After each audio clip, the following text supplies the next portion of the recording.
अस्सलाम वालेकुम viewers, welcome to Hina Bilal Canada vlogs. उम्मीद है आप सब खैरियत से होंगे। अल्लाह ताला आप सबको अपने हिफ्ज़ व अमान में रखें, आमीन सुमा आमीन।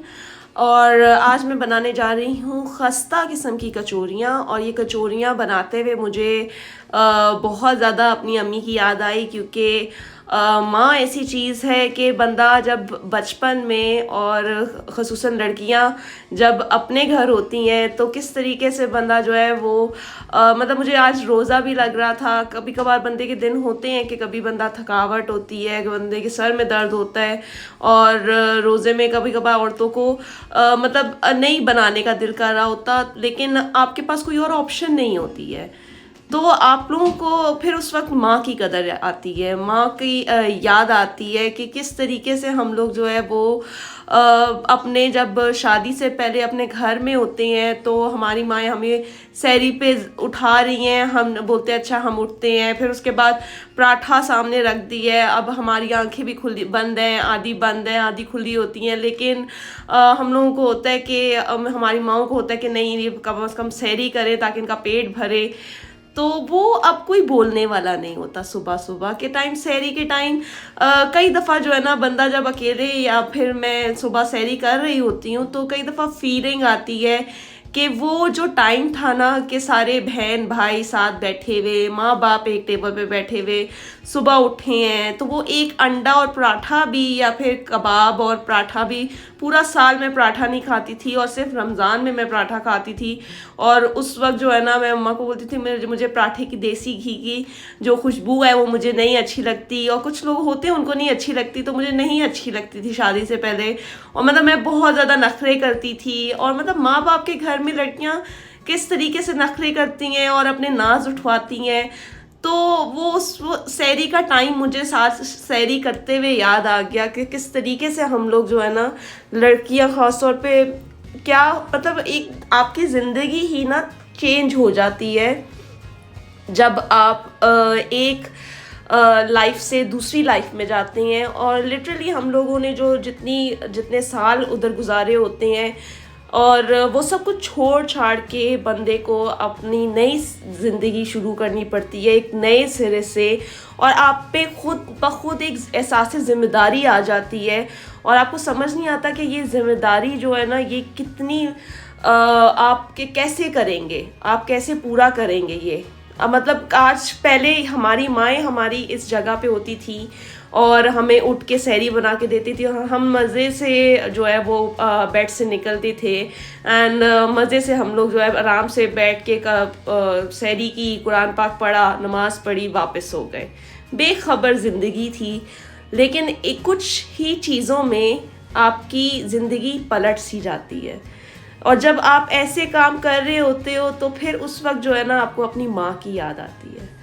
तो माँ ऐसी अनमोल चीज़ है ना कि आप जितना भी कर लो इस दुनिया में, जितने पैसे कमा लो, जितना दुनिया के किसी भी कोने में चले जाओ, माँ, और ख़ुसूसन लड़कियों की जो साथी होती है ना वो उनकी माँ होती हैं। मतलब उस वक्त जब आपको माँ कोई डांट रही होती है, या माँ आपको कुछ ऐसी बात बोल रही होती है जो आप समझते हो कि ये सही चीज़ नहीं है, मुझे नहीं, आपको नहीं अच्छा लग रहा होता उस टाइम पे, लेकिन आज मैं खुद माँ बनी हूँ ना तो मुझे एहसास हुआ है कि वो इमोशंस, वो चीज़ कितनी सही थी हमारे लिए। तो अल्लाह ताला हम सब की माँओं को अपने हिफ्ज़ व अमान में रखे, आमीन सुमा आमीन। और हमारे सब के अपने माँ बाप को हम लोग जो है ना उनका साया हमारे सरों पे रहे। और आज की वीडियो में मैं बना रही थी खस्ता कचौरी, और खस्ता कचौरी वही है, लेयर्स वाली कचौरी है। आप लोगों ने देखा है मैंने किस तरीके से डो गूंदा है, और उसको मैंने रेस्ट करने के लिए कम से कम आधे घंटे के लिए रख दिया था। एंड उसके बाद मैंने इसके ना 4 पेड़े बना लिए थे, उसको 4 इक्वल हिस्से में डिवाइड करके उसको 4 पेड़े बना दिए थे। ये लाजमी कीजिएगा, इसको बार कवर कीजिएगा, क्योंकि ये थोड़ा देर भी बाहर रहे ना बगैर कवर के तो ये जो है ना ड्राई होने लग जाते हैं, और इसके ऊपर ना एक सख्त सी एक जो है ना ऊपर फिल्म आ जाती है आटे पेड़े के ऊपर। तो इसलिए क्योंकि घी है ना, घी एकदम से जमने लग जाता है, तो वो फिर कड़क हो जाता है। तो उसको सॉफ्ट रखने के लिए उसको बार बार आप लोग को लास्ट में इसको ना कवर करना होगा। बस थोड़ा सा मैदा लें और आपने इसको जो ना हाथ से इस तरीके से करना है और आपने इसको पतली सी एक गोल सी रोटी बना देनी है।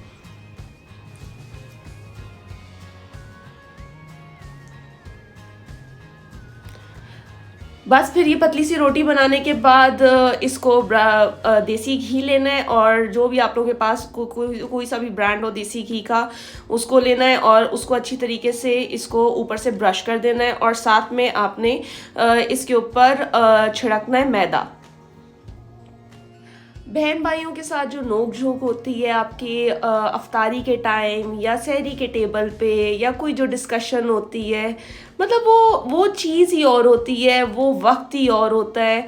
और वो लम्हे हम चाह के भी अब वापस ला नहीं सकते हैं, लेकिन अल्लाह का शुक्र अदा करना चाहिए बंदे को हर हालत में। आज अल्लाह ताला ने आपको शौहर दी है, आपको बच्चे दिए हैं, आपको उस स्टेज पे लेके आए हैं, ये भी एक बहुत बड़ी नेमत है। आप खुद एक माँ बने हो, आपको स्टेज पे लाए हैं। लेकिन कभी कभार जो हमारी माँ का, जब हम लोग उस टाइम पे थे और हमारी माँ उस टाइम पे थी, मतलब बहुत ज़्यादा कभी कभार याद आती है। और फिर फील होता है कि हमारी माँ ने कितनी मुश्किलात काटी। नींद आ रही होती थी, सबसे पहले उठ के आपको सहरी बनानी होती है और सबको खिलानी होती है। अफ्तारी में आपको रोज़ा लगे, आप बुखार में हो, आपको कुछ भी हो, लेकिन आपको किचन में जाना है, आपको सबको रोज़ा खिलाना है। मतलब ये ऑब्वियसली कोई इसमें वो बात तो नहीं है, लेकिन आपको मतलब एक आपके ऊपर जिम्मेदारी है। आपको ये एहसास होना चाहिए कि अब आप उस जगह पे हो। और काफ़ी ये जो है ना चीज़ काफ़ी याद आती है, पुराना बचपन का टाइम। तो ये देखिए, इस पेड़े को मैंने अच्छी तरीके से ये मैंने इसको फोल्डिंग आप लोगों ने देख ली होगी, रिपीट करके भी देख लीजिएगा फोल्डिंग मैंने किस तरीके से की है। एंड फिर उसके बाद जो है ना मैंने उसके ऊपर ही इस तरीके से ब्रश कर दिया, और जो उसको अच्छी तरीके से आपने टैप करना है शेल्फ पे, ताकि जो है वो अच्छी तरीके से लंबा हो जाए। और लंबा होने के बाद आप अच्छा याद रखिएगा, स्टेनर यूज़ कीजिएगा। स्टेनर से ही मैदा छिड़केगा, डायरेक्ट नहीं छिड़केगा, क्योंकि स्टेनर से करेंगे तो काफ़ी फाइन वो मैदा ऊपर से जो है ना छिड़केगा, तो वो काफ़ी अच्छा और क्रिस्प बनेंगे कचौरियाँ। तो ये रेसिपी असल में मैं, अब हम लोग पहले तो बचपन में किस तरीके से माँ को बोल देते थे, फरमाइश कर देते थे कि माँ हमने आज ये खाना है तो ये बना दे, ये बना दे। हमें नहीं पता था कि उसके पीछे कितनी मेहनत लगती है, कितनी टाइम लगता है, कितनी चीज़ें मतलब कि रिक्वायर्ड होती हैं। माँ को भी रोज़ा लग रहा होगा, माँ को भी थकावट होती है, माँ भी बीमार हो सकती है। मतलब माँ ने भी एक अपने फैमिली की जो है वो टेक केयर करना, वो भी एक इबादत ही है। तो अपने बच्चों की टेक केयर करना, वो भी एक इबादत ही है। तो रमज़ान में ये चीज़ें, ये रौनकें होती हैं जिसकी वजह से अभी माँ के कदमों के तले जन्नत नहीं होती। तो आज अब हम उस सिचुएशन में आए हैं, तो कई दफ़ा नहीं दिल करता कुछ करने का, कई दफ़ा बच्चे इतने ज़िद्दी होते हैं, और कई दफ़ा बच्चे बीमार होते हैं, आप बीमार होते हो। और मतलब एक शादी के बाद ना एक आपके ऊपर एक एहसास ज़िम्मेदारी आ जाती है कि अब आप जो है ना वो उस फेज़ से निकल के अब आप इस फेज़ पे आए हो। तो अल्लाह का शुक्र आपको हर हाल में अदा करना चाहिए। लेकिन बस आज जो है ना ये कचौरियाँ बनाते हुए मुझे अपनी माँ की याद आ गई कि किस तरीके से हम लोग बोल देते थे कि हमें ये खाना है, ये खाना है, लेकिन इसके पीछे कितनी मेहनत और कितना वो लगता था, और हम लोग जो है वो थैंकलेस होते थे। तो हमें चाहिए अपने माँ की कदर करें और हर एक एक लम्हा, क्योंकि मैं कनाडा में होती हूँ और अब मुझे एहसास होता है कि एक एक लम्हा जो भी अपने माँ के साथ गुजारा है ना, वो बहुत बड़ी नेमत है, बहुत बड़ी नेमत है। माँ के साथ माँ की खिदमत करना बहुत बड़ी नेमत है। कम लोगों को नसीब होती है ऐसी नेमत। तो जिनके पास माँ है और जिनके साथ माँ है, उनको ये अपॉर्चुनिटी वेस्ट नहीं करनी चाहिए। ये मौका, ये टाइम वापस नहीं आता। अकल को 100 हालात होते हैं। मैंने कभी नहीं सोचा था कि मैं 7 समुंदर पार जो है ना अपनी माँ से दूर इस जगह पे आ जाऊंगी। कभी नहीं सोचा था। कभी आता हो अप्लाई किया तो मेरा अंदर से दिल यही कहता था कि अल्लाह करे ना हो। मतलब कि बंदा नाशुक्री नहीं करता, लेकिन अंदर से एक फीलिंग, क्योंकि माँ बाप से दूर नहीं जाया जाता। खसूसन लड़कियाँ जो होती हैं ना, वो माँ बाप से ज़्यादा अटैच्ड होती हैं। तो माँ बाप बहन भाई से दूर नहीं जाया जाता, लेकिन खैर अल्लाह ताला को जो नसीब में लिखना था, अल्लाह ताला का लाख लाख शुक्र है, हम इस चीज़ के भी काबिल नहीं थे जहाँ तक अल्लाह ताला ने हमें पहुँचाया। तो बस फिर मैंने जो है वो, हम लोग जब यहाँ पे आए तो फिर उसके बाद जाके मुझे बहुत ज़्यादा, शादी के बाद तो एक और लड़की को अपनी होती है फीलिंग, लेकिन उस शादी के बाद और फिर उसके बाद यहाँ 7 समुंदर पार जब आपको साल गुजर जाए अपने माँ को देखे हुए, अपने माँ से मिले हुए, अपने माँ को गले लगाए हुए, उनसे फेस टू फेस माँ बाप से बैठ के बातें किए हुए। वीडियो कॉल पे तो बात होती है, लेकिन वो वीडियो कॉल वो चीज़ पूरी नहीं कर सकती तशनगी जो आप एक सामने रह कर सकते हो। तो बस फिर मैंने ये कचौरियों को, मैंने आप लोगों ने देखा होगा किस तरीके से। अच्छा ये याद रखिएगा, जो ज़्यादा लेयर्स वाली जगह है ना, जो जिस पे ज़्यादा, जो मैंने बीच में से कट की थी, और जो ज़्यादा लेयर्स वाली है, परतों वाली पेड़े की जो नीचे वाली साइड है, उसको आप नीचे रखिएगा। और ये जो दूसरी जो कम लेयर्स वाली साइड है, इसको आप ऊपर की तरफ रखिएगा और ऊपर से बेलिएगा, और इसके अंदर स्टफिंग डालेंगे। और अगर कोई आपके पास प्याला है, छोटी सी कटोरी है, तो उसके अंदर रख के आप स्टफिंग डालेंगे तो बहुत इजीली जो है ना वो अंदर चली जाएगी। उसके अंदर मैंने कीमा और प्याज और सारी, जो आप कोई सी भी स्टफिंग चिकन की कर सकते हैं, मैंने इसके अंदर चीज़ भी डाली थी, मोज़रेला चीज़ भी डाला था इसके अंदर मैंने कीमे के साथ।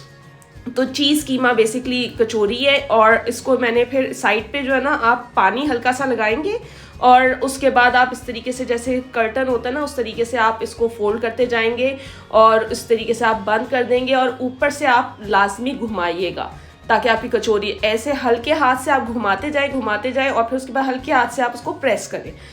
ये याद रखिएगा, जो ज़्यादा लेयर्स वाला हिस्सा होगा वो आपने नीचे रखना है, और जो कम लेयर वाला हिस्सा होगा वो आपने ऊपर रखना है और उसके अंदर फिलिंग करनी है।